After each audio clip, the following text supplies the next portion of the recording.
Hello दोस्तों, कैसे हैं आप सब। स्वागत है आप सभी का कॉमिक वर्ल्ड चैनल पर। तो चलिए दोस्तों, शुरू करते हैं मनोज चित्रकथा में मकड़ी रानी सीरीज़ की अगली कॉमिक्स, मकड़ी रानी और समुद्री शैतान, जो कि मकड़ी रानी और बौना जादूगर का अगला भाग है। मकड़ी रानी और समुद्री शैतान, लेखक आशीष चटर्जी, चित्रांकन जगदीश पंकज। सिटी जेल के जेलर शैतान सिंह ने घूर कर अपने सामने खड़े कैदी बौने जादूगर को देखा। फिर जहरीले स्वर में बोला, देखने में छोटे हो पर हो बड़े खोटे। पर एक बात याद रखना, मेरा नाम जेलर शैतान सिंह है। मेरी जेल में कोई बदमाशी की तो कसम बिन चाबी के ताले की पेल कर रख दूंगा। तो फिर मेरी भी सुन ले, बड़ बोले। मुझे अपनी शान में गुस्ताखी बर्दाश्त नहीं होती, और जो ऐसी गलती करता है उसकी ज़िंदगी का ताला मैं बिना चाबी के खोल देता हूँ। तेरी ये मजाल नटवे की तो जेलर शैतान सिंह को धमकी दे। अभी मजा चखाता हूँ तुझे। जेलर शैतान सिंह ने दहाड़ते हुए अपना रूल टेबल से उठाया ही था कि बौने जादूगर के हाथ हवा में उठे, और फिर जैसे ही नीचे गिरे जेलर की हालत दर्शनीय उठी। आए, ये क्या, मेरे कपड़े कैसे उतर गए। हा हा हा हा हा। अगर अभी कसर बाकी है तो वो भी पूरी कर दूं। जेलर झट अपनी पतलून संभालता हुआ बोला, खामोश। हा हा हा हा। ले जाओ इसे और डाल दो खुजली उस्ताद की बैरक में। जी जनाब। इस बदमाश को अभी मालूम पड़ जाएगा जेल कैसी जगह होती है।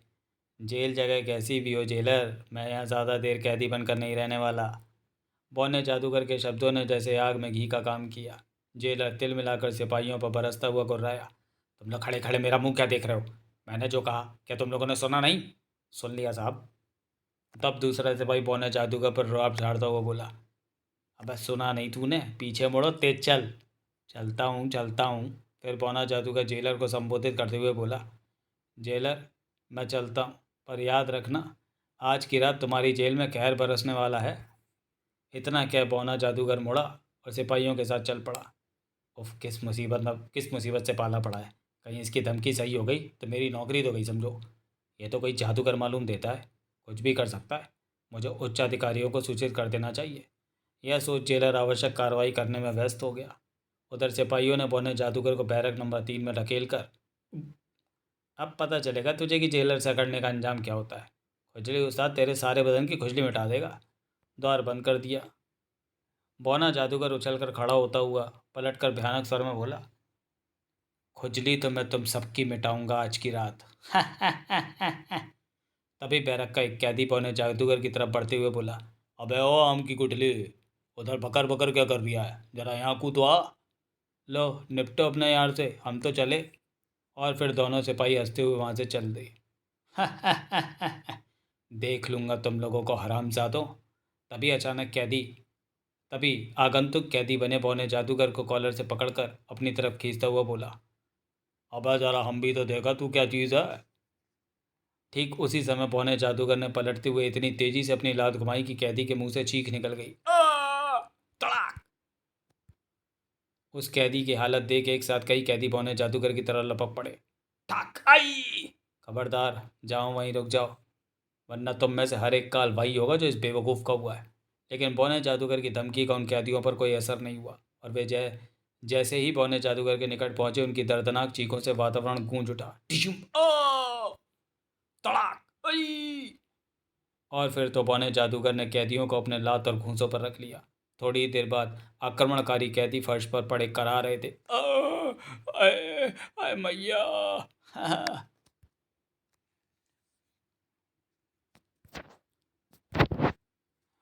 तब बौना जादूगर अन्य कैदियों की ओर पलट कर गुर्राया, और कोई है जिसने अपनी माँ का दूध पिया है। बौने जादूगर के ललकार सुन खुजली उस्ताद सक पका उठा। हे भगवान, ये आदमी है या शैतान। लेकिन ये जो भी हो, अगर मैंने इसकी ललकार का जवाब नहीं दिया तो खुजली उस्ताद की शान का दिवाला पिट जाएगा। अतः अगले ही पल खुजली उस्ताद दहाड़ उठा। बहुत चहक रहा है बच्चे, अभी तेरा पाला खुजली उस्ताद से नहीं पड़ा तो तू ही है खुजली वाला कुत्ता। बौने जादूगर के शब्द सुन खुजली उस्ताद गुस्से से तमतमाता हुआ उठ खड़ा हुआ और बोला, मुझे कुत्ता कहकर तूने अपनी मौत को दावत दी है, अब तुझे कोई नहीं बचा सकता। हमें मारने वाला भी पैदा नहीं हुआ गंजे। बौने जादूगर के शब्द सुनकर खुजली उस्ताद आग बबूला उस पर झपट पड़ा। ठहर जा, अभी मज़ा चखाता हूँ तुझे। आहा, अब आएगा मज़ा। फिर जैसे ही खुजली उस्ताद बौने जादूगर के निकट पहुंचा, बौना जादूगर रबर की गेंद की तरह हवा में उछला और खुजली उस्ताद की गंजी चांद पर जा खड़ा हुआ। अब मैं तेरी गंजी चांद पर पैरों से तबला बजाऊंगा। देखते ही देखते खुजली उस्ताद का सिर बुरी तरह लहूलुहान हो उठा। मैं कराता हुआ फर्श पर ढेर हो गया। अब बोल खुजली उस्ताद, तेरे साथ क्या सलूक किया जाए? रहम मेरे बाप, मुझ पर रहम कर, तू जीता मैं आ रहा। आज से तुम यहाँ के बादशाह और हम तुम्हारे गुलाम। ठीक है, हम तुम्हारी जान बख्शते हैं।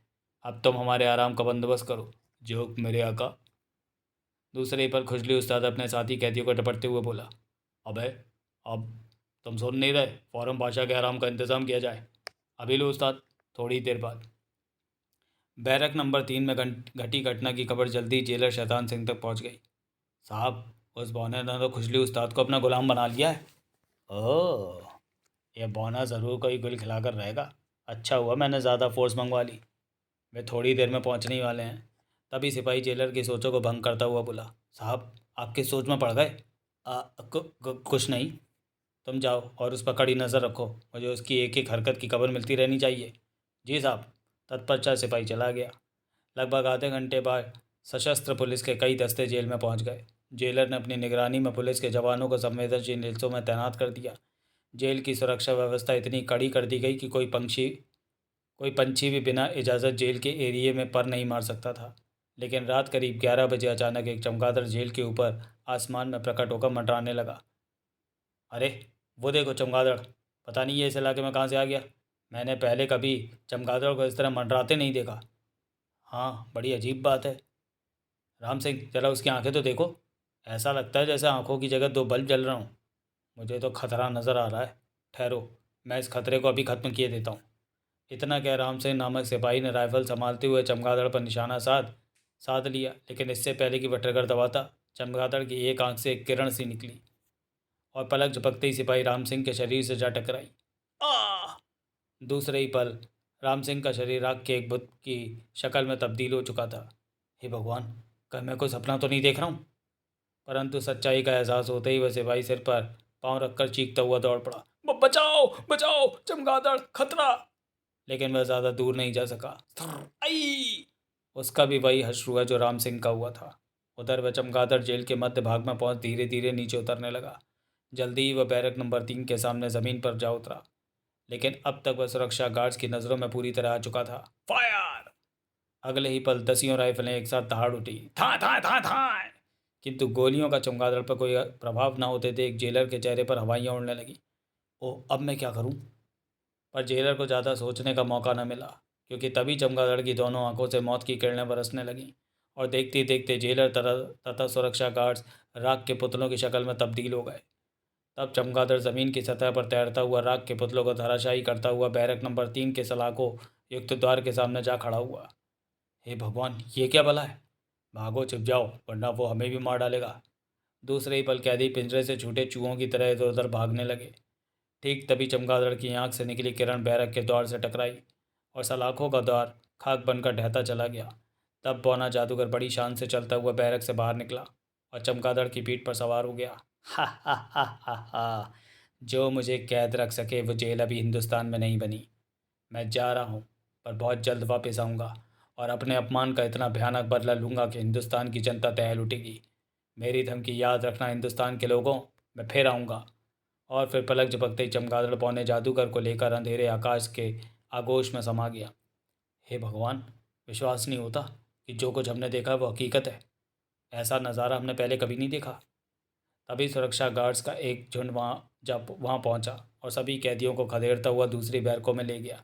लेकिन सुरक्षा अधिकारियों की चिंता भी समाप्त नहीं हुई थी। तुरंत ही जेल के कक्ष में अफसरों की एक मीटिंग शुरू हो गई। बौने जादूगर का आश्चर्यजनक ढंग से फरार हो जाना एक बहुत बड़े खतरे का संकेत है। सुना नहीं आपने, जाते जाते बौना जादूगर क्या धमकी दे गया? समझ में नहीं आता। भावी खतरे का सामना हम कैसे करेंगे? यह सोचना हमारा नहीं, सरकार का काम है। हमारा काम सरकार को भावी खतरे के प्रति सजग करना है। ठीक है, हम यहाँ की विस्तृत रिपोर्ट तैयार करके गृह मंत्रालय को भेज देते हैं। चीफ अधिकारी के कथन के साथ ही मीटिंग समाप्त हो गई। उधर चमगादड़ बौना जादूगर को लेकर सागर के ऊपर पहुंच चुका था। अचानक चमगादड़ ने गोता लगाया और बौने जादूगर सहित सागर तल में उतरता चला गया। फिर चमगादड़ मछली की तरह पानी को चीरता हुआ तेजी से आगे बढ़ने लगा और थोड़ी ही देर बाद सागर के मध्य मौजूद एक पहाड़ी गुफा में प्रवेश कर गया। जब चमगादड़ फिर बौने जादूगर सहित पानी के अंदर उभरा तो वहाँ एक आश्चर्यजनक दृश्य उपस्थित था।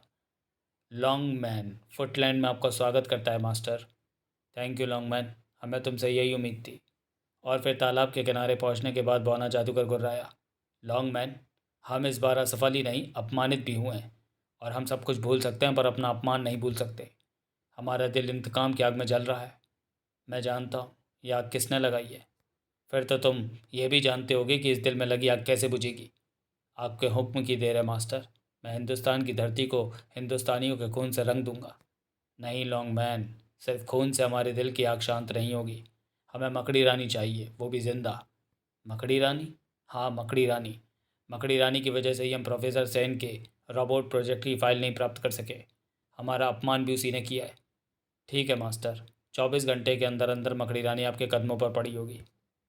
नहीं लॉन्ग मैन, ये काम तुम नहीं करोगे। मास्टर, क्या आपको मुझ पर भरोसा नहीं रहा? यह बात नहीं है लॉन्ग मैन। नोट: मकड़ी रानी और बौने जादूगर के बारे में जानने के लिए पढ़िए अशीत चटर्जी द्वारा लिखित चित्रकथा मकड़ी रानी और बौना जादूगर, जो कि आपको मकड़ी रानी की प्लेलिस्ट में मिल जाएगी। दरअसल तुम मकड़ी रानी को नहीं जानते। वो कितनी खतरनाक है इसका अंदाज़ा तुम्हें हमारी असफलता से ही लगा लेना चाहिए था। जिसने हम पर काबू पा लिया वो तुम्हें क्या बख्शेगी। इसलिए मकड़ी रानी को यहाँ जीवित लाने का काम हम अपने समुद्री शैतान को सौंपना चाहते हैं। जाओ, समुद्री शैतान को जगाओ और उसे हमारा आदेश सुनाओ। जो आज्ञा मास्टर। तत्पश्चात लॉन्ग मैन बौने जादूगर से विदा ले एक ओर को चल दिया। फिर बौना जादूगर भी वहाँ नहीं रुका। वह वहाँ जल मध्य दर्रे में स्थित अपने कक्ष में पहुंचा और स्क्रीन पर समुद्री शैतान के जागने के दृश्य के उभरने की प्रतीक्षा करने लगा। लगभग 10 मिनट बाद अचानक स्क्रीन पर प्रकाश जाग उठा और कमरा भयानक गर्जना की आवाज़ से कांप उठा। कुछ ही पलों बाद समुद्री शैतान का भयावह चेहरा स्क्रीन पर उभरता चला गया। हा हा हा।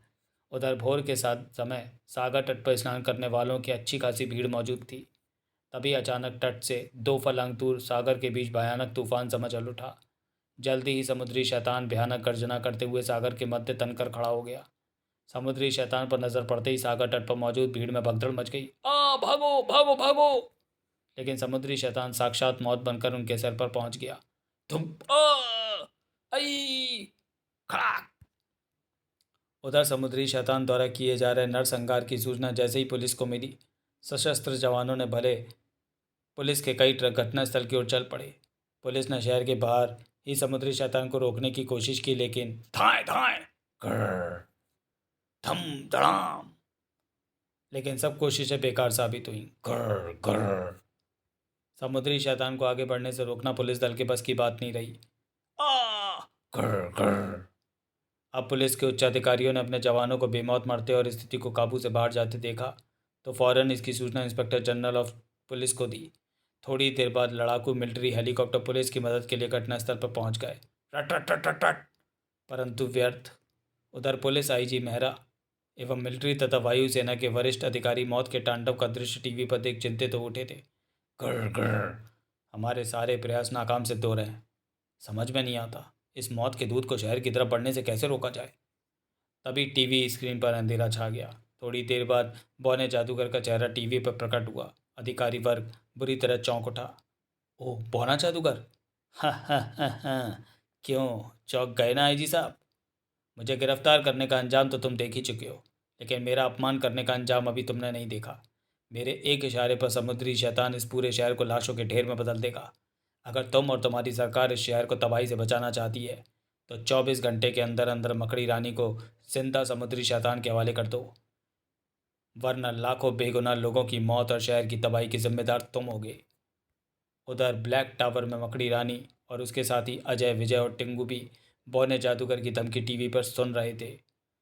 मेरे इंतकाम की आग में सारा जहर जलकर राख हो जाएगा। याद रखना, मैं जो कहता हूँ वो करके भी दिखाता हूँ। हा हा हा। यह धमकी ते बौने जादूगर का चेहरा टीवी से ओझल हो गया। तब अजय टीवी ऑफ करते हुए बोला, अब तो स्पष्ट है कि समुद्री शैतान को भेजने वाला बौना जादूगर ही है। इस शहर और यहाँ के वासियों को बचाने के लिए बौने जादूगर को जल्द से जल्द पकड़ना ज़रूरी हो गया है। पर हम बौने जादूगर को पकड़ कैसे सकते हैं? हमें तो ये भी नहीं मालूम कि वह इस समय है कहाँ। तो क्या हम यूं ही हाथ पर हाथ धरे बैठे रहेंगे और लाखों बेगुनाह इंसानों को बेमौत मरते देखते रहेंगे? नहीं, ऐसा कुछ नहीं होगा। दीदी, ये आप कैसे कह सकती हैं? बौना जादूगर कितना खतरनाक आदमी है, ये आप देख ही चुकी हैं। हाँ दीदी, वो कुछ भी कर सकता है। वो कुछ नहीं करेगा, लेकिन हम उसे रोकेंगे कैसे? उसे रोकने का एक ही रास्ता है। वो क्या? मैंने फैसला कर लिया है दोस्तों। मैं स्वयं को समुद्री शैतान के हवाले करने जा रही हूँ। क्या? ये आप क्या कह रही हैं दीदी? आप ऐसा नहीं कर सकती दीदी। हम आपको अकेले मौत के मुंह में नहीं जाने देंगे। लेकिन मकड़ी रानी अपने साथियों की कही अनसुनी करती हुई फौरन वहाँ से प्रस्थान कर गई। मकड़ी रानी के जाते ही अजय, विजय और टिंगू बेचैन उठे। अब क्या करें? वह शैतान मकड़ी दीदी को कच्चा चबा जाएगा। नहीं, वो ऐसा नहीं करेगा। मेरे विचार में वह शैतान मकड़ी दीदी को बौने जादूगर के पास ले जाएगा। शायद मकड़ी दीदी ने भी बौने जादूगर तक पहुंचने के लिए ही ये कदम उठाया है। ओह, फिर तो हमें भी समुद्री शैतान का पीछा करना चाहिए। बेशक। आओ, हम समुद्री यात्रा के लिए तैयारी पूरी कर लें। समय बहुत कम है, हमें जल्द से जल्द सागर तट पर पहुंचना है। हाँ, हमें देर नहीं करनी चाहिए। Okay, let us move. और फिर तीनों कमरे से बाहर निकल गए। उधर मकड़ी रानी समुद्री शैतान के सामने पहुंचकर बोली, ले शैतान, मैं आ गई हूँ। अब मौत का ये तांडव बंद कर और अपने स्वामी की आज्ञा का पालन कर। समुद्री शैतान ने घूर कर मकड़ी रानी को देखा और फिर हाथ बढ़ाकर किसी गुड़िया की तरह मकड़ी रानी को अपनी हथेली में उठा लिया। और फिर शैतान ने मकड़ी रानी को मुट्ठी में भींच लिया। उसकी सशक्त लोहे के शिकंजे जैसी उंगलियों का दबाव इतना अधिक था कि मकड़ी रानी अपने होश खो बैठी। तत्पश्चात समुद्री शैतान सागर तट की ओर बढ़ चला। लेकिन जैसे ही शैतान सागर में दाखिल हुआ, अजय, विजय और टिंगू पहाड़ी चट्टान की आड़ से निकलकर उसकी पूंछ से जा लिपटे। परंतु समुद्री शैतान अजय, विजय और टिंगू की तरफ से बेखबर निरंतर आगे बढ़ता रहा और फिर सागर के असीम जल में समाकर नज़रों से ओझल हो गया। जब मकड़ी रानी को होश आया तो उसने अपने आप को बौने जादूगर के सामने बंधनों में जकड़े खड़े पाया।